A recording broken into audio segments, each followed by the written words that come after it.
Hello, everybody. Thank you for coming out to Flyleaf Books tonight. We're your local independent bookstore, and I'm Alex. Nice to meet you. Your attendance and book purchases let us have events like this, so thank you so much.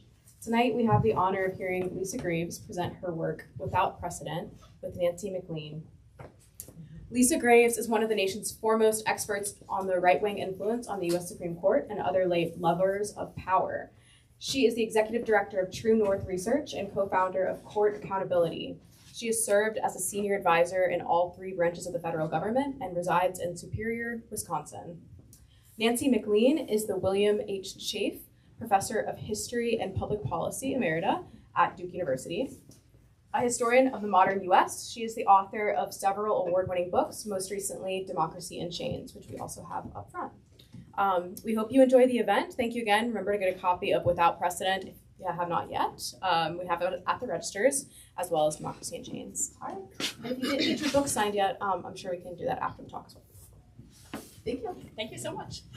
Thank you. It is great to be here. Thank you for that nice introduction, and thank you for having us. This is actually my favorite bookstore. I love their staff recommendations for fiction, which is keeping me going in the days of this regime. So if you're coming here for the first time, make sure to do some browsing. I also just wanted to add to what we've just heard about Lisa, that many of you in the audience may recognize her also from her frequent television appearances. She's on CBS, MSNBC, ABC, NBC, CNBC, the BBC, the CBC, Democracy Now!, C-SPAN, and more. So she gets around. That is because that's true. She is really frequently called upon because she really is a top researcher, if not the top researcher in the country on the role of dark money in corrupting our courts and our democracy. So I first had the pleasure of meeting Lisa about a decade ago, just after my book had come along, and it had been made possible in good part by the work that she and the organization she worked with then, Center for Media and Democracy, and that she leads now, True North. Her research really made me believe my findings. Let's just say there's a longer story to it than that. But anyway, I've gotten to know her better over the ensuing decade, and I just am in awe of how much Lisa does so expertly for so many in ways that are frequently behind the scenes, but really, really do move the dial significantly in our public life. And she's also just a really kind and generous, fun person and a great raconteur in the book as well as here.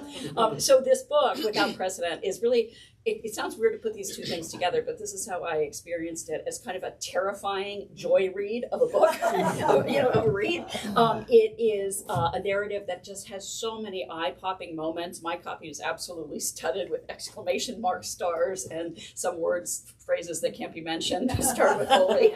But anyway, it's really something. And again, as Jane Mayer noted in her blurb for the book, Lisa Graves was in the room where it happened in one capacity after another. So it's kind of like reading a thriller to see not only how research, but close in-person observations led her to this book's conclusions. So I want to just say a little bit about Lisa's bio to give you a sense of how she happened to be in the room where it happened again and again and again. So early in Lisa's career, she was an attorney with the Department of Justice, and she details how three current members of the Supreme Court, Roberts 6 supermajority, Roberts himself, Brett Kavanaugh, and Amy Coney Barrett, all rushed to fight the Florida recount in the 2000 election and to aid the litigation that resulted in Bush versus Gore, which stopped the counting and put George W. Bush in the White House.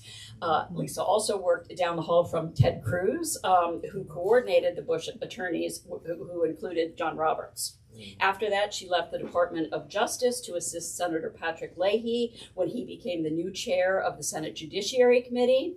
And as a top attorney for the committee charged with vetting nominees, Lisa tried and failed to keep John Roberts from being appointed to the U.S. Appeals Court for the D.C. Circuit in 2003 and helped delay or block several other very worrisome nominees. You'll also find out in this book that Brett Kavanaugh was a case in point. He lied 3 times under oath to Congress about internal memos taken by stealth from Lisa and other judiciary staff. They actually found his memos, her memos in his files later. Really quite something. But it was in this position that Lisa first became acquainted with how dark money pressure groups were working to secure judicial confirmations and capture the courts. Anyway, I could go on. She's doing amazing research now as the head of the Center for Media and Democracy, and also involved in a group called a co-founder of Court Accountability, which we'll get into a little bit towards the end. But basically, for the last quarter century, in various capacities, Lisa has been witnessing and researching how today's Supreme Court supermajority was taking shape. A supermajority that is overturning settled law on almost every front. The nature, what the First Amendment is really about, corporate law, civil rights, voting rights, women's reproductive rights, environmental protection, national security and war crimes, deadly weapons for mass killing, presidential powers, even the very authority of government to regulate. So needless to say, I have many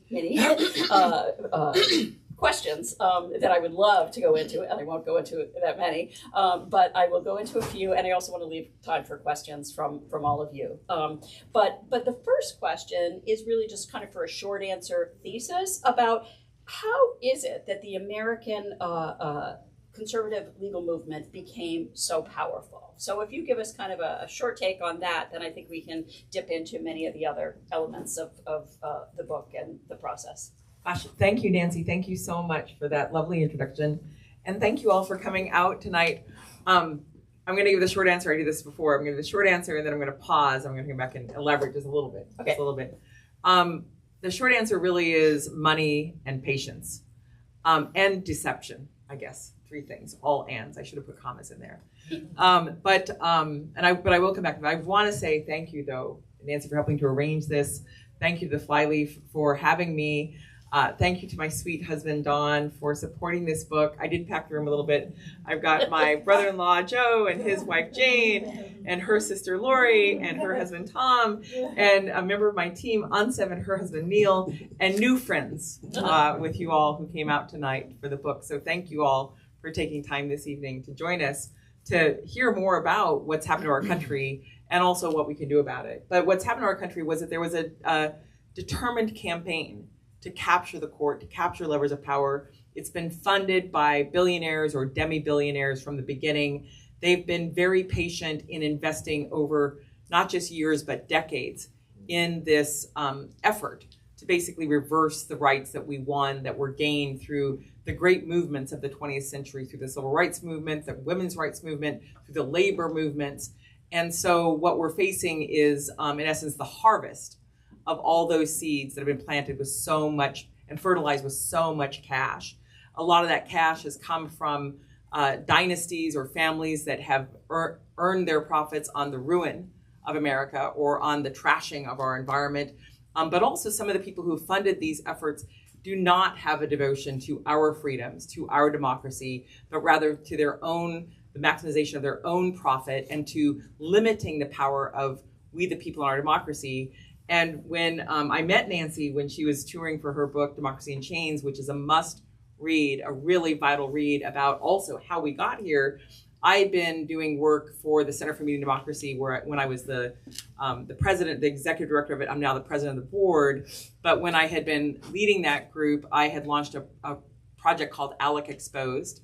It was a subject of a documentary by Bill Moyers and became part of a documentary that was nominated for an Oscar, the 13th, that Ava DuVernay directed. And that documentary, we talked about how this group called ALEC worked. And one of the objectives of ALEC, where legislators from North Carolina and other states actually vote as equals with corporate lobbyists and special interest groups on model bills before they're introduced, one of the ways that group advances its agenda is it claims that it is in favor of limited government. Limited government. That's what a lot of these Koch-funded groups, Charles Koch-funded groups will say. And I've been thinking that limited government meant limited democracy. And then Nancy's book came out, Democracy in Chains. And it's just, that comes from her research into some of the language used by the people she was studying tied to Koch. But it really is a very accurate description of where we are. They seek to put our democracy in chains. So Yeah, thank you so much, Thank you. Nancy. And just to capture some of the process that Lisa covers in the book, I thought I'd just share the parts, the names of the parts, that the chapters fall under, but it kind of gives you this story that begins really in the 1970s and goes forward. So inception, capture, distortion, control, and domination. And I think, that really kind of summarizes what's happened here. But one of the things that really stands out as a through line of the book that weaves from that inception into the current domination involves John Roberts and race. Or in particular, the devastating racial consequences of Justice Roberts' views and rulings. So I want to have you tell us a little bit more about that through line and why it's so important to your thinking, because Lisa also says in the book at one point, when I heard Roberts had been confirmed, I wept. So tell us why. Yes, I think in many ways, the history of America, there's no way to separate the history of America from the history of race in America. It is the central through line in a way of all the ways in which our country has either advanced in recent decades through the civil rights movement, or the ways in which it has retrenched or was retrenched by the Confederates. I think we're now facing a sort of neo-Confederate effort by this court to roll the clock back to before the New Deal, to before the Progressive era, to the robber baron era, in a way to that almost like that Jim Crow era in our country's history. And I don't say that lightly. When I think about John Roberts, what I think about him as a justice is that I knew they were going to appoint him to the Supreme Court. I'm not always right. My husband can attest to this. But in this instance, I wasn't. I was so concerned that he would be the person they chose to the Supreme Court, that as I was trying to block him unsuccessfully for the DC Circuit, which is a stepping stone to the Supreme Court, I asked the members of Congress, I asked my boss if I could ask the leadership to not have a recorded vote on John Roberts when he was confirmed to the DC Circuit, because I did not want those Democrats locked in to a yes vote and then to have to face him a year or two later when he was, in my view, certainly going to be elevated to the Supreme Court and have to rationalize how they voted yes once and then no now. I wanted to preserve the opportunity for them to vote no. Some of them did vote no. Unfortunately, he did get confirmed in 2005.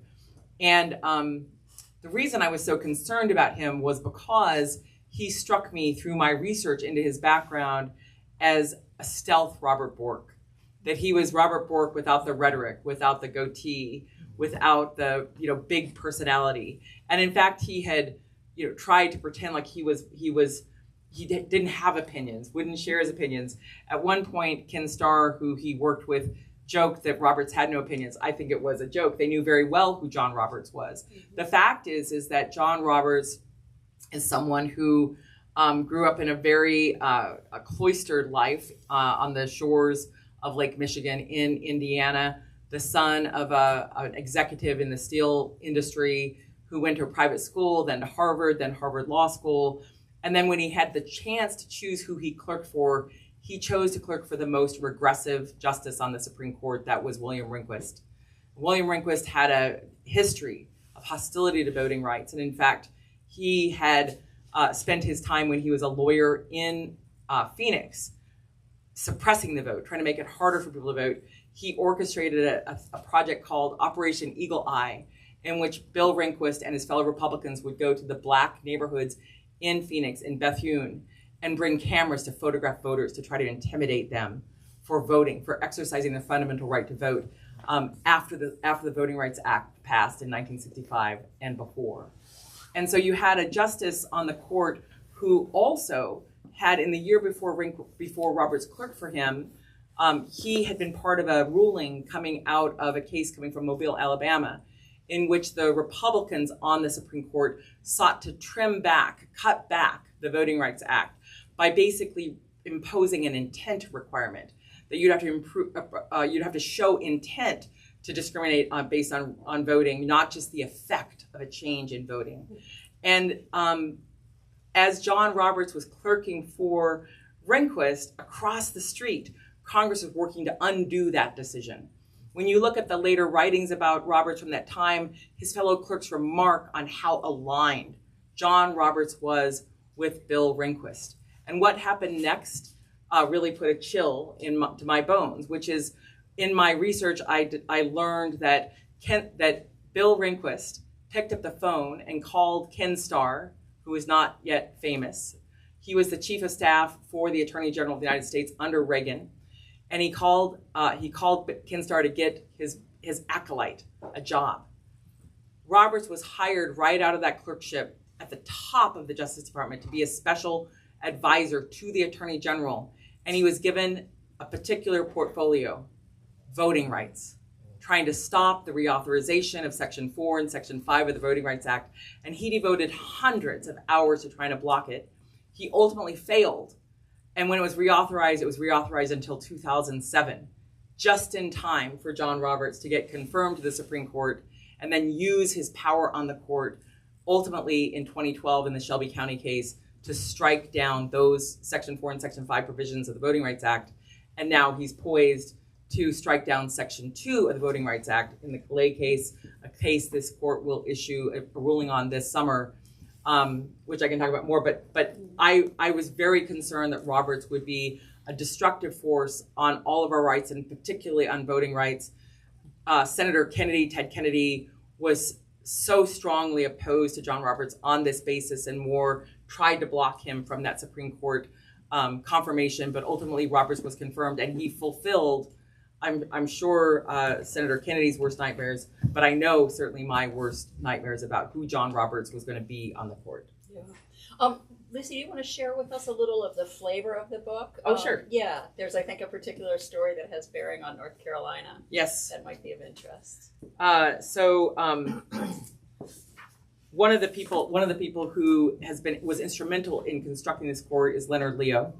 And Leonard Leo is an acolyte of a man named C. Boyden Gray, whose family comes from North Carolina.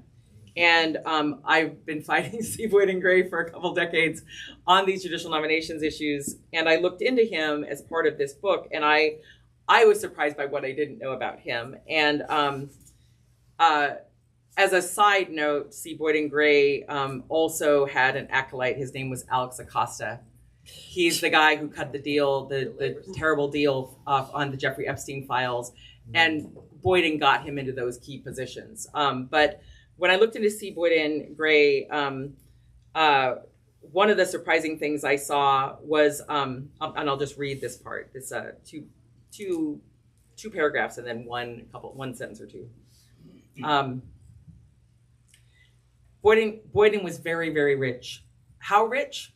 His grandfather's home, Grayland, was the second largest house in North Carolina, right behind billionaire George Vanderbilt's Biltmore, the Gilded Age chateau-style mansion near Asheville, which has the honor of being the biggest. Boyden's grandfather, Bowman Gray, had been the president of RJR Reynolds, America's biggest tobacco company, whose most famous cancer-causing product is Camel cigarettes. Both of his parents were born into RJR tobacco money. But Boyden's family history was surprising in ways that were not covered by numerous media stories mentioning him and his well-heeled roots. He's the one who helped get Clarence Thomas on the Supreme Court for George Herbert Walker Bush. I was startled to discover that the big prenuptial party for his parents, Gordon Gray and Jane Henderson Boyden Crage, featured their hosts in Nazi uniforms, greeting guests with Heil Hitler salutes, sporting Adolf Hitler mustaches, and wearing signs that read, quote, "I want to dictate to fill in the blank." The party's festive theme was "Come as your suppressed desire." In light of subsequent history, dressing as Nazis does not seem particularly festive, and it is difficult to believe it was any more appropriate in the spring of 1938. The party for Boyden's parents-to-be came just weeks after Hitler had invaded Austria, and as Nazi Germany had already adopted laws that required Jewish residents to register with the government. The story about that dance party for Gordon Gray and his betrothed at the exclusive all-white country club, along with the photos of the Nazi costumes and other attire, was featured contemporaneously in the Winston-Salem Journal and Sentinel. Who was the publisher and president of the paper? None other than Gordon Gray himself. So it was no accident that the Nazi-themed party for himself and his bride was consciously and shamelessly highlighted. Should I stop there? You can. That's pretty I will say, but there is one other point I should say. When later, when Boyd and Gray's dad got back from his time serving in the federal government, where he was the one who ordered that Robert E. Lee's painting be installed at West Point, glooming over the West Point cadets, wearing Confederate gray at the height of his fame. When Gray came back to North Carolina and the Brown versus Board of Education decision was issued, Gray resigned from his role as the leader of the University of North Carolina because he was concerned that a public university was not satisfactory to protect the interests that he wanted to protect. And he said, and I quote, "A private university would provide, quote, a greater safeguard of the things for which we live." So he'd been the president of UNC, and in his objections to the Supreme Court's decision in Brown versus Board of Education, he left UNC because he didn't think a public university in the aftermath of Brown could support the things for which he lived. And so Boyd and Gray's father was this man, and Boyden is the man who helped shape the Supreme Court in numerous ways, and he died, recently. But people did not realize that the man guiding who was getting on the Supreme Court had come from this legacy. Speaking of authoritarianism, what Roberts did in immunizing Donald Trump from prosecution after the criminal attack on the Capitol he instigated on January 6th, you say in the book should be considered a judicial coup. Do you want to explain that to us briefly? Like why do you say that judicial decision was a judicial coup?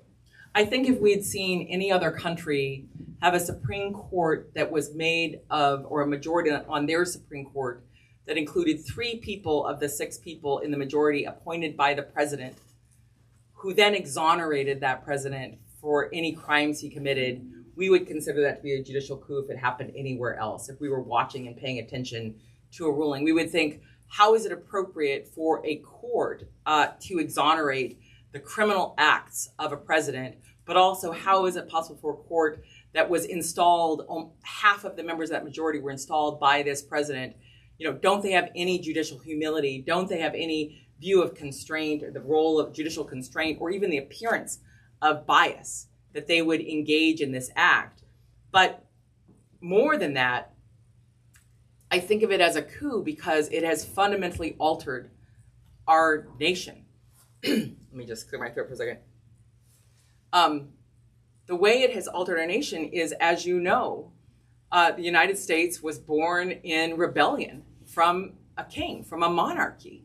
The whole point of the United States was, in conception, to begin having a democracy. It was an imperfect and deeply flawed democracy with the 3/5 clause, with the restrictions on voting at the outset, but it had a commitment to the notion that America would not be governed by kings. It would be governed by a legislature with a president who was checked by that legislature and a court that could check both branches of government. What John Roberts did in writing that immunity ruling in the summer of 2024 was that he fundamentally altered the core pillars of our democracy. And one of those core pillars is that no one is above the law. When John Roberts was testifying before the United States Senate during the process to consider his nomination to the Supreme Court, he was asked by my boss, the man that I had previously worked for, Senator Leahy, specifically about whether anyone is above the law.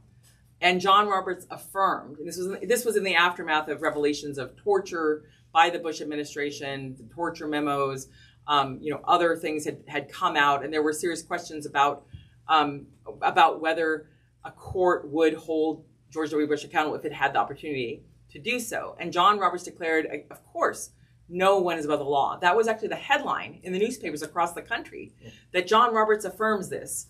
And yet when it mattered most, when we actually had a president who was engaged in an array of criminal activity, as Jack Smith has attested to, John Roberts broke that promise. And it wasn't just a promise to us.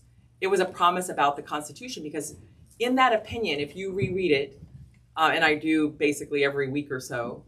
It is shocking what John Roberts did. He basically pardoned Donald Trump for the crimes he had committed, and he paved the way for him to commit future crimes with impunity. And Roberts did this just months before the presidential election in 2024. As people were getting ready to cast their votes, John Roberts sent a signal to MAGA America and to some independents that Donald Trump did no wrong and could do no wrong. And then the Roberts Court compounded that with 24 emergency orders last year that set aside the detailed findings of lower courts that Donald Trump had violated the law, the Constitution, statutes, regulations, congressional budgets, which are law, which are signed into law by the president after Congress passes them, contracts and the like. And this court has just basically given him a green light on almost everything. And when you look at that decision, John Roberts put in there two things in particular that I would highlight for you. One is John Roberts suggested that the pardon power is an official act of the president that is beyond review by Congress or the courts, which has paved the way for the incredible corruption we're seeing in the pardon process. But more than that, it is one of the most dangerous assertions America has ever faced in its entire history, because we now have a president who can commit crimes as long as they're so-called official acts, in the words of John Roberts, and he can pardon the people who commit crimes for him, who violate domestic law, people's rights under the Bill of Rights, who violate our international commitments, who commit war crimes within the, in terms of the pardon within the U.S. from the U.S. federal system. He can pardon his co-conspirators just like he did last January when he pardoned the January 6th conspirators who had been convicted of an array of violent acts against our nation to try to keep Donald Trump in power. And the second part of that ruling, that immunity ruling, is that John Roberts asserted, despite the history of the past 50 years and more, that a president can, of course, direct the Justice Department and its prosecutions. That has not been the law since Nixon. That has not been the understanding. In fact, the understanding has been the opposite, that the White House has no business directing prosecutions other than setting, broad policy goals. And that's because we had a president who tried to direct the Justice Department to do his bidding, to pursue his enemies and defend himself. And even before Nixon, it was not a norm in the United States for presidents to direct the prosecutions of anyone. But John Roberts, in his arrogance and in his determination to basically empower Trump, issued a ruling that I believe is counter-constitutional, and it's one that we must repudiate, we must reject, we have to overcome it. It is singularly destructive.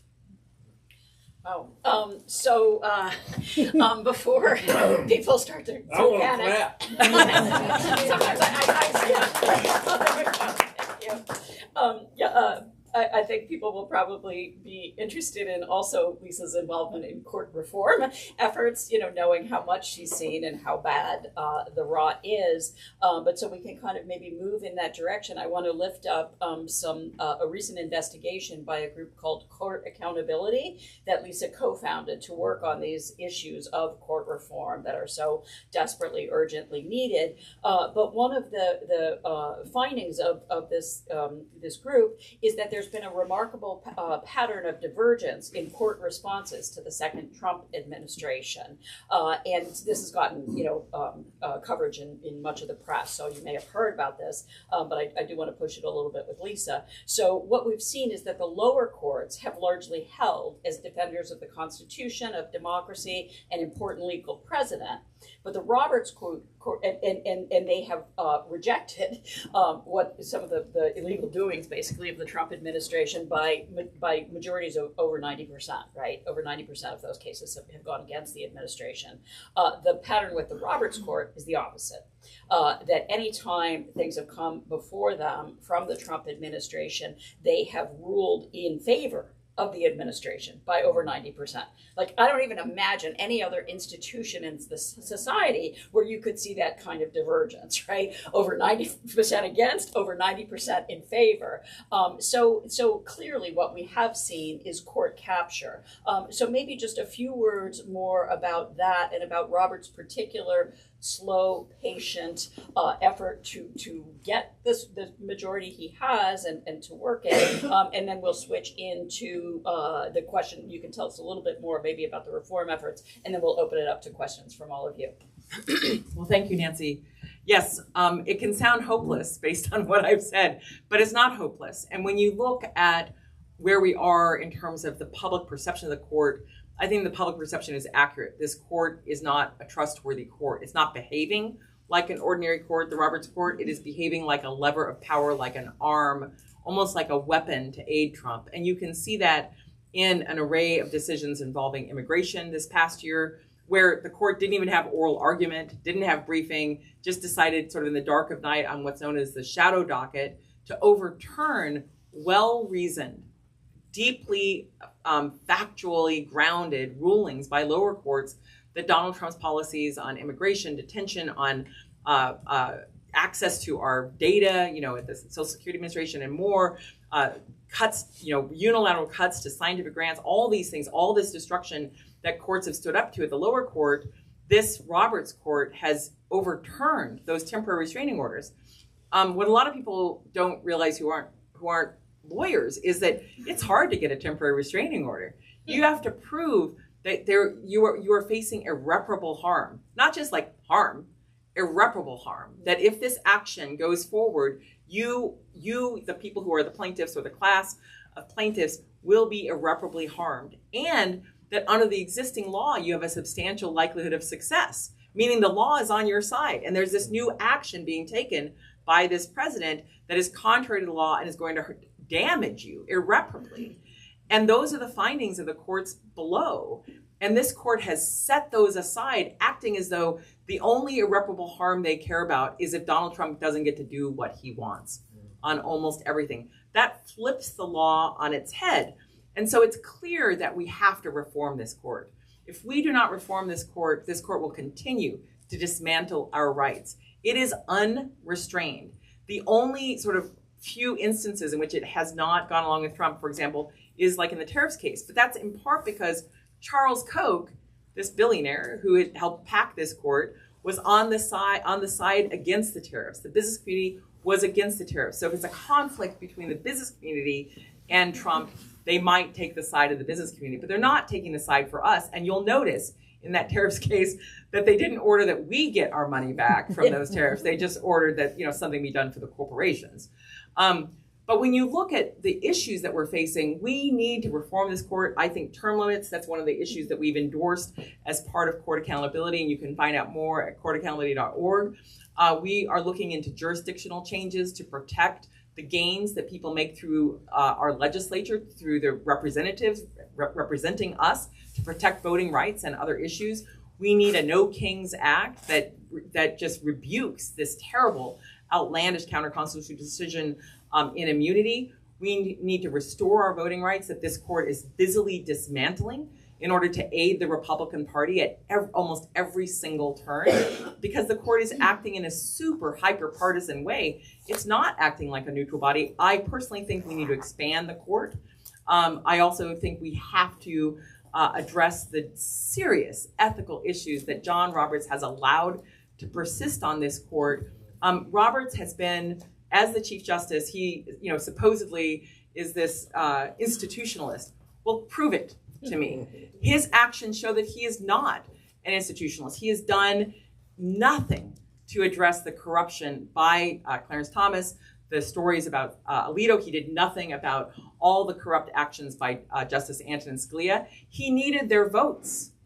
He was not going to do anything that would jeopardize their future on that court in order for him to advance this agenda. And you can see that in ruling after ruling. He allowed Clarence Thomas to sit on cases involving Donald Trump, even though there was documented reporting that Jenny Thomas was actively speaking with Mark Meadows, Trump's chief of staff, in order to try to subvert that election. And not only that, Jenny Thomas sent messages to legislators in Wisconsin and Arizona. These are documented facts, trying to get them to appoint fake electors as part of Donald Trump's fake elector scheme that he was ultimately indicted for, that Trump was indicted for. And yet John Roberts did not say anything about getting Clarence Thomas's vote in those cases, including the immunity case, that there's no way Thomas should have had the chance to sit on. But it's not just Thomas. John Roberts, as Congress was in the process of investigating Harlan Crow and his role in giving these secret gifts to Thomas, and Leonard Leo, the man who helped pack the court for Donald Trump, and previously, and his role in acting like a sort of travel director for Supreme Court justices to get cool gigs in Italy and other places as part of their summer jobs, and his role in setting up like dating for billionaires and Supreme Court justices to go on fabulous trips to Alaska. It was John Roberts who made a public proclamation as the subpoenas were about to be voted on in the Senate Judiciary Committee, claiming that, oh, wait, the Supreme Court has an ethics code. It's just not enforceable. There's no one who can enforce it. It's voluntary. Oh, no, by the way, everyone on the court says that they comply with every part of the ethics code, which shows that it's basically not worth the paper it's written on. And the so-called code is weaker than the code that actually applies to all the federal judges in the country, the Code of Conduct for U.S. judges, because John Roberts wrote that in a way that expressly allows someone to sit on a case if they have a conflict of interest, if their vote is needed to have a decisive ruling. So John Roberts is not a friend of ethics. He is not a friend of our freedom. He is a right-wing apparatchik. He was a Reagan revolutionary in 1981, 82. He is still that Reagan revolutionary, and he has directed this court and helped lead this court on this path of destruction that we have to come together to reform. And if we don't, it is at our peril. Thank you. So we want to open it up now, so there's plenty of time for questions and discussion, challenges, thoughts. Yes. Actually, I have a lot of questions, but I'm just going to ask one for now. Thank you. That was a fascinating discussion, and I think we, at this moment, I won't say there's a plethora, but there's several books like yours that are, well, not like yours, but about similar topics, helping to inform us, maybe alarm us as to the moment that we're in. And I just wanted to see if you had a chance to read or discuss any of those. One is Lawless by Leah Littman. Yep. Is one that I've not read it, but it's on my radar screen. And then there's another one that is called Injustice. Yes. By Carol Lenning, and I forget the other person's name. Oops. That's okay. That's okay. So it didn't go off. I'll step out with her. That's good. We want to get your question out. Yeah, okay. Yeah. I'm sorry about that. It's okay. Well, let me just start while you're. Bruce, yeah. Can you take James's phone so yeah. we can come back to your answer? He's good at shutting those off. I know. He's my spouse. So I just did a panel at the University of Arizona with Carol Lenning about her book about injustice, and it is a really important book to read. They have looked at what that book looks at is what happened at the Justice Department, both under Trump and under Merrick Garland when he was the Attorney General, and the slow walking, right. The effort to avoid the appearance of any politicization by not even appointing a special counsel until basically after Congress had finished its investigation as part of the January 6th committee, which basically wasted valuable time to pursue the criminal cases against Donald Trump and get them resolved. Unfortunately, this court was laying in wait basically for the case to come to them in order to strike it down. I had friends in DC who, when the Supreme Court took the case, they were working on a campaign, and we helped support this campaign, in essence, that justice can't wait. We need to get this trial to happen, because Donald Trump was rightly indicted for these crimes that he denied, but there was substantial evidence of. but the court was never going to allow that case to go forward. This Roberts court is so corrupted, I think morally corrupted really, that it would, in response to what happened on January 6th, it would intervene to prevent a president from being held accountable and in essence being barred from returning to office, because the acts that happened on January 6th and around January 6th showed a president who had no regard for the oath he had taken to uphold the Constitution. And this court, this partisan court, was determined to aid him, to basically exonerate him. It's extraordinary. And in doing so, I think John Roberts maybe settled some old score by, in essence, sort of vindicating Richard Nixon. Richard Nixon must be, smiling in the great beyond, if there is such a thing. Or maybe not. Maybe he's bitter that he didn't get. He had a Supreme Court that actually. He didn't have John Roberts. Yeah, he didn't have John Roberts to help him. He had a Supreme Court that actually said that tried to hold him accountable and tried to make sure that his tapes could be heard by the American people. And now we have a president who has a Justice Department that has just issued an opinion, and it is not binding. It is another political act by this Justice Department that has been steered by him to say that he doesn't have to comply with the Presidential Records Act, which was part of the creation of works following Nixon. By the way, that OLC is the same OLC that issued the John Yoo torture opinion. So, take it all with a grain of salt, what OLC says about anything. But Office of Legal Counsel. Yeah, Office of Legal Counsel. She said it the other day. Office of Legal Counsel. But both those books are fantastic, and it does feel like the dam has broken in terms of people being willing to criticize the court, and rightly so. And I attribute a lot of that to the fact that finally there were investigative reporters looking at the court, not the insider press, not the access journalism that we've gotten from a lot of Supreme Court reporters over the years, in which they're sort of normalizing what this court is doing or casting it as conservative. There's nothing conservative about what this court is doing. It's conserving nothing. It's on a path of destruction. It is radically reactionary. It is deliberately trying to, it is supporting the fascism that is emerging in America in ways that I don't think anyone really, besides the people who were orchestrating it, could have predicted, because we don't expect judges to behave this way. So I so appreciate your question, and I appreciate Nancy's lovely husband Bruce for coming to the rescue there for a moment. And I appreciate you all. This happens to all of us. Can I say one thing more before the next question? Just one very brief thing. The United States has always been so, I'm sorry, but like egomaniacal about, the exceptional blah, blah, blah, blah, blah, and the leader. But, look to the South, our Brazilian, fellow human beings had Bolsonaro who behaved like Trump, not as bad, but they took him to trial and he is now in jail, right? Yeah. And that is how that kind of conduct should be handled. And because of the Roberts Court, we did not have that justice. Yes, that's Anyway, exactly right. That's right. In Colombia also. Oh, yes. Alvaro, Yeah. you're reading? Yeah. Yeah. And I think there's an For memory unrelated- purposes, he was elected around 2002, so think of it as something like a George Bush, but worse, Yeah. of Colombia. Yeah. Period. Yeah. You're going to say? I was gonna follow up on Oh. Sam's comments. Yes. What are their names, excuse me? James. James. Excuse me.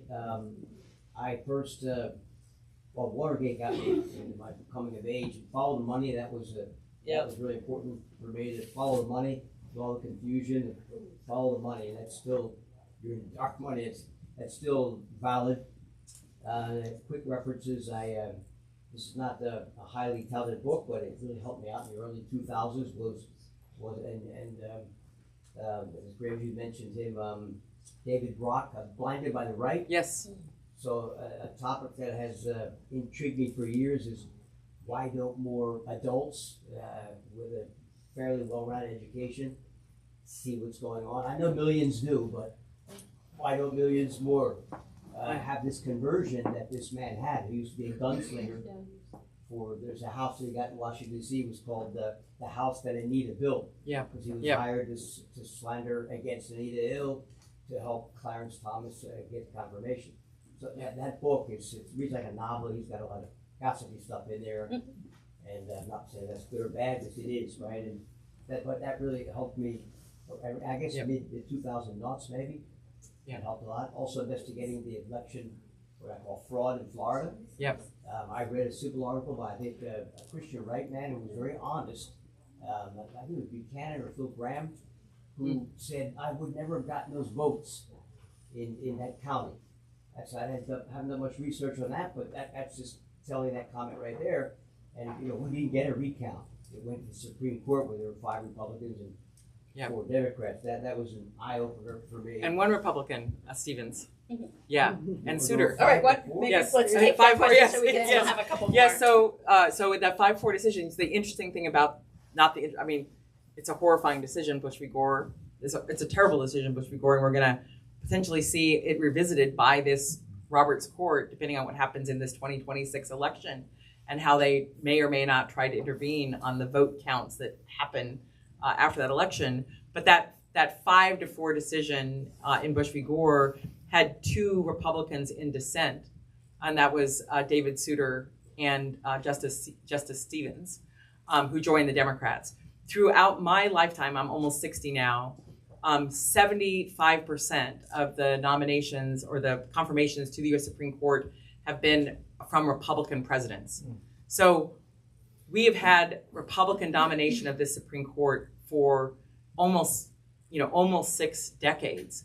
We had a very brief window in the early 1950s where the Supreme Court under Earl Warren, who was a Republican, former governor of California, led a court that actually tried to read the Constitution for the words it says, like equal protection, the guarantee of equal protection of the laws, barring racial segregation in schools, or like in the Gideon case, Gideon v. Wainwright, saying if you have a right to counsel, then you have a right to counsel. You need to have counsel to defend yourself if the state is accusing you, and to defend the rights of people to dissent under the First Amendment, whether they were school children in Des Moines or people marching in the streets in Selma. This period was very limited in our history. Before that Brown versus Board of Education decision, for the most of our history, the U.S. Supreme Court has aided the rich and powerful. It invented corporate rights that don't exist in the Constitution. It even issued a ruling. Now, there's many bad rulings. I could go through them. Plessy versus Ferguson that allowed Jim Crow segregation. I will add personally the one in Bradville versus Illinois that claimed that women didn't have the mental or physical capacity to practice law. How wrong were they? They were so wrong. I mean, come on. But the court has not been on our side, but it has never been constructed the way this court was. This court has been deliberately constructed by billionaires and billionaire interests in order to specifically roll back our rights. They don't want neutral judges on that court. They didn't want them. They didn't want a Souter. They wanted ringers like John Roberts. And so that's really one of the reasons why I wrote the book. And I'm glad to see so many other books coming out now, and along with columns finally taking on John Roberts. But it would not have happened without investigative journalists coming forward and looking into the court, and the work of people like Ansev on my team to help shine a light on what's been happening on the court. That investigative work has opened a lot of people's eyes, and I'm very hopeful that every day more and more people recognize that this court is out of control and that we need to reform this court. So I can just add here that I think Lisa's being a little bit modest, and maybe as someone who knows the work of True North, I can share that it is true that investigative reporting has been huge in reaching much of the public, not all, but much of the public, and helping to create the current unpopularity of this court and people's feelings that it is really out of control and unjust and something needs to be done. But behind that investigation is research. Very careful, deep, systematic research. So it was research that Lisa's organization did and her team that led us to the Leonard Leo, to the Harlan Crow and the Clarence Thomas corruption, Scalia, etc. So those stories in the Washington Post, New York Times, ProPublica, many of them started with her group. And I just learned tonight that, is it Ansem? It's Ansef. Ansef was the one who, in her research, dug up that picture, that photo that's now iconic of Clarence Thomas, Harlan Crow, and Leonard Leo with the fireplace. Right. So research is really a hugely important form of activism and kind of changing the public conversation. I think we have time for one, possibly two more. Yes. So, I mean, what I'm hearing is, it looks like, we're having a government by the billionaires, of the billionaires, for the billionaires. But in your interaction with the whole country, are you seeing some billionaires waking up? Koch brothers, no.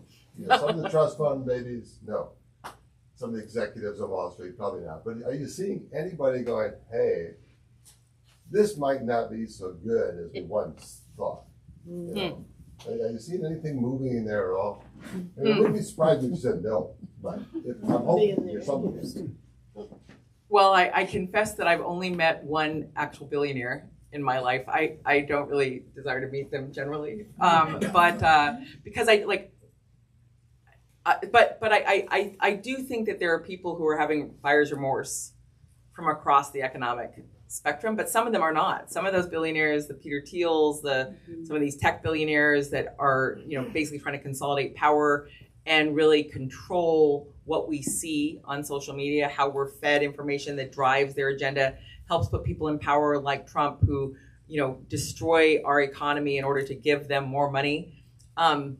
There's a famous quote, and I'm going to blow it right now on the spot, but I'm going to paraphrase it anyway.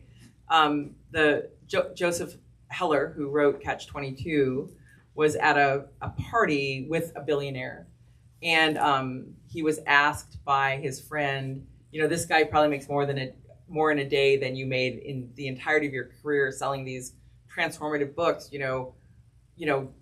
What's your reaction to that? And Heller said, I have something he'll never have. And his friend was like, what could you possibly have that a billionaire will never have? And he said, enough. Enough. Yeah. And when you see the level of greed of so many of these billionaires, that what they have right now, if they and their family and their family's family could live forever at an extraordinary a pace of wealth, their progeny, and the progeny, 7 generations, 15, could live forever forever in wealth, and it's not enough for them. They have to have more, and they're willing to destroy our planet to do so. Some of them are willing to destroy our democracy to do so. People like Peter Thiel say they don't even believe in democracy, and he's the man who really helped bankroll J.D. Vance's political career and is deeply influential on him. We have the rise of a billionaire class that is I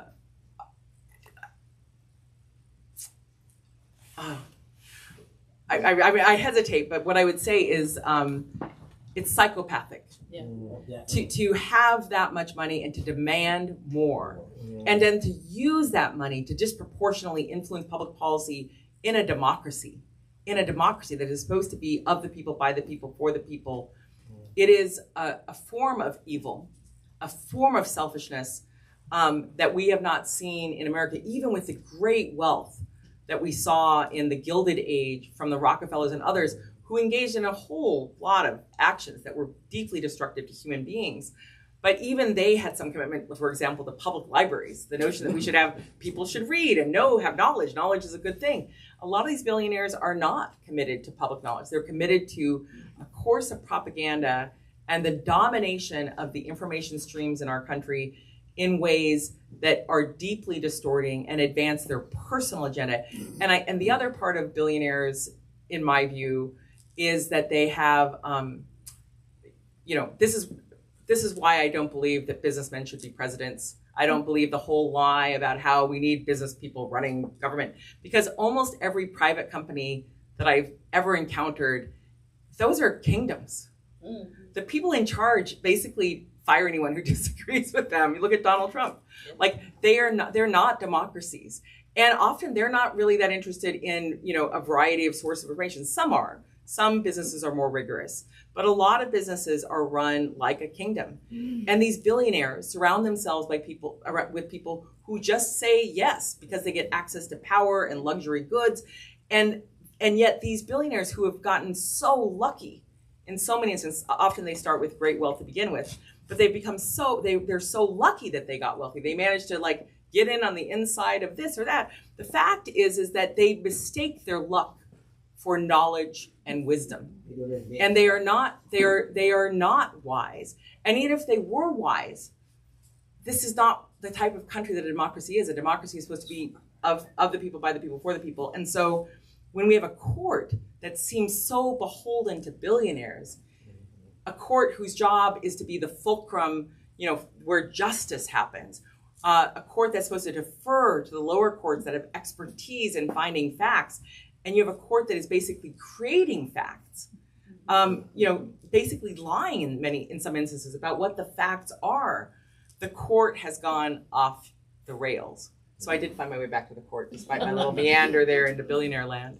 Did you? But I was going to. Last Oh yeah. question. Was your Yeah, hand I up was before? I was just going to make a comment that Okay. it seems like there's little appetite with both parties to hold leaders accountable, and I think that is a problem. You mentioned Brazil, where they said, no, this guy did something wrong, and we're going to hold our leaders accountable. And it seems like here, there's just a tendency to sweep things under the rug, let bygones be bygones, and we'll just move on. And that's problematic. I think that's what got us here.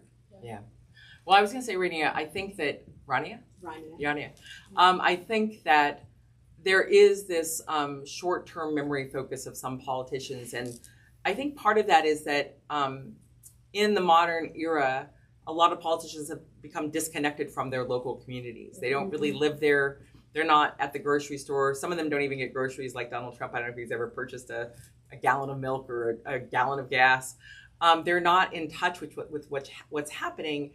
And so they, instead of relying on what they hear, not at a staged town hall online where they can control the questions, but what they hear like at the bookstore, what they might hear at the gas station, they instead rely on pollsters who are always doing this, like, which way is the wind blowing? Oh, people aren't really interested in this issue. They're more focused on that. And then they turn toward whatever the pollster says they should focus on.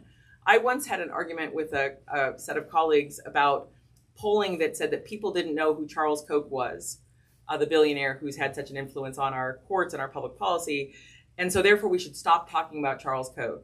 And I was like, how I read that poll? We should talk more about Charles Koch because people need to know who they are. And the same thing happened in Washington. So when I was working on judicial nominations on the Senate Judiciary Committee, and I tell a little bit of the story in the book, when the Republicans took back Congress in 2002, that 2002 election, there was a Democratic operative, tied to, an acolyte of Rahm Emanuel, who I have great disdain for. But this operative said to me, I'm just going to be a road bump. I won't be able to do anything to stop these judicial nominees of George W. Bush. And this person was fond of saying, nominations is inside baseball. People don't care about nominations. They don't care about the judicial matters. And I would say, and broadly, people don't care because you're not telling them how much it matters. Meanwhile, the Republicans have been telling their base how much the courts matter to them and their agenda over and over and over for years. Only in recent years, really since Dobbs and since the investigative reporting, that I'm so proud of the investigative reporting of these amazing reporters. I'm always happy to be a source or help with analysis, but I have to give them full credit for their tremendous and deep investigations. But the fact is that people would care if you would talk about why it matters. Yeah. And so that's really why I wrote the book, because it matters enormously to us what happens in the courts. And we have a stake in having judges who are not ringers for this regressive, repressive agenda. And so I hope you'll join me in the work we're doing at Court Accountability and True North Research, and the work that Nancy's been doing in her life's work on really shining a light on these right-wing forces that have tried to distort labor law, tried to distort our rights, and more, and not give up and not give in, and join the effort to be part of the solution to help not just restore the rights that we've lost, but expand them so that we can all thrive. I have one more question and or comment in terms of like expanding the court and having like every president maybe be able to nominate 2 justices and just kind of rotate them. What about the idea of having, let's say, 13 justices, but having 9 randomly selected for each case decide that case? Because then they don't know what the balance of that court that's going to make the decision is going to be. And so it seems like that would cause, more neutral selections or appointments, right? Because you don't know which justice you're going to get in the 9, among the 9 of the 13. You don't know what the balance is going to be. So it seems like that would cause presidents to choose more neutral candidates instead of very biased candidates. Well, I think that what we have to have is a conversation like this, which is what are the amazing ideas we have about how to fix this? Some may be more practical, some may be less practical, but more promising. But we need to have a conversation about the need to fix this problem and have a wide debate about all the options that should be on the table, and not have a narrow sort of Democratic insider, we can only go for like one slice of bread of the loaf because we might not get half. Like, why not aim big? Why not think big about what needs to be, what needs to be addressed? I think that that's part of what we need to have, is that sort of, conversation. And I also think in terms of the court, part of the problem is that we see this legacy thing. It's almost like a feudal thing happening where a justice retires and the Republicans think, well, that's Scalia's seat. We need to have a Scalia clerk, or, we didn't get a Scalia clerk, so we're going to swap in Amy Coney Barrett later. We're going to try to keep these things in the lane. And so right now, the U.S. Supreme Court, along with the lower federal courts, are so packed because of the way the Republicans have played this game in terms of blocking seats from being filled and then keeping them open. For example, Amy Coney Barrett took a seat on the 7th Circuit that the Republicans blocked the previous nominee for. She was the first Black justice on the Indiana Supreme Court. She would have been the first Black justice on the 7th Circuit, Black woman on the 7th Circuit. They blocked her in order to keep that seat open for Amy Coney Barrett to get on it, to sort of kiss the bench for a moment before she could get elevated based on previously being a judge. This game has been played in circuits across the country, and if we don't actually do real court reform across the board, we're just gonna basically continue to let them fill these seats as if they own them, and that they, like, if a Republican, because what's happening is justices and judges do not have a mandatory retirement age, and there's no term limit. And so if you look at circuit after circuit and the Supreme Court, you see justices retiring only when their party is in power. And they've captured so much now. If that is allowed to continue, they will continue to dominate the circuit courts for generations. We have to put an end to that sort of selective retirement that allows them to keep their legacy. And we're about to possibly face an instance of that with the Supreme Court if Sam Alito steps down in order to give a chance for another acolyte of him, or another one of these regressive justices, or someone who was a criminal defense attorney for Donald Trump, to get that seat. And so we cannot tolerate this situation, which judges are operating in such a political fashion that they're only retiring when the president of their party is in power. That has to end. Except RPG. Thank you. I think the bookstore needs